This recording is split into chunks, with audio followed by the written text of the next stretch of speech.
Hello again, everyone. I'm Philippe Kahn, and this is Euro Delivery Made Easy in 129 steps. It's just a working title, so if you've got a better idea for what I should call this little fiasco, please email me and let me know. Maybe we can change it.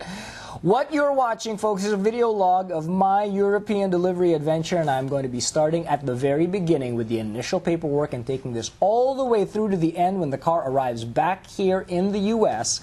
And primarily, I'm doing this for a couple of reasons. One, it's going to be part instructional video, so you can see exactly how this process works. Two, it's going to be a travel log, so you can see how much fun this is. And three, this is going to be a dashboard confessional, so you can get to know Philippe Kahn just a little bit better. So, if you're the type of person who doesn't like to see someone's personal life spilled out on the internet, well then stop watching right now, because this is going to get real frightening real fast, folks. But for this segment, we are just going to start with the instructional video part of it, and I just want to give you some of the nuts and bolts of how to start the process, and it's just this easy.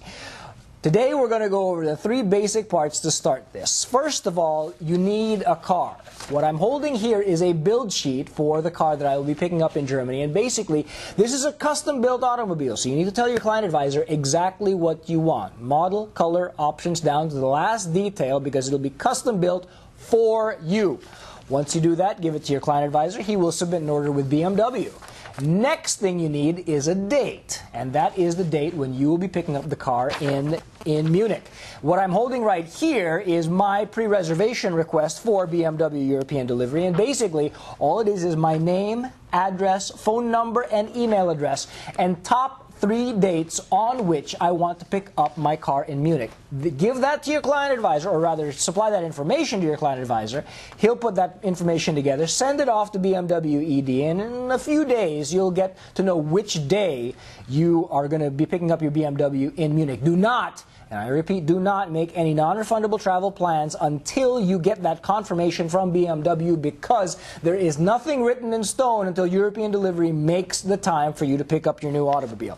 And finally, the last thing you want to do on the same day that you submit those 2 pieces of paperwork to your client advisor is get in a credit application with BMW Financial Services. That way, you can lock in your finance and lease rates up to 90 days past the end of the program period if you're on the West Coast. So, as long as your European Delivery is within that 90-day window, you can go ahead, lock in your finance rates, and find out exactly what your terms are for buying the automobile, whether you're going to lease or you're going to finance.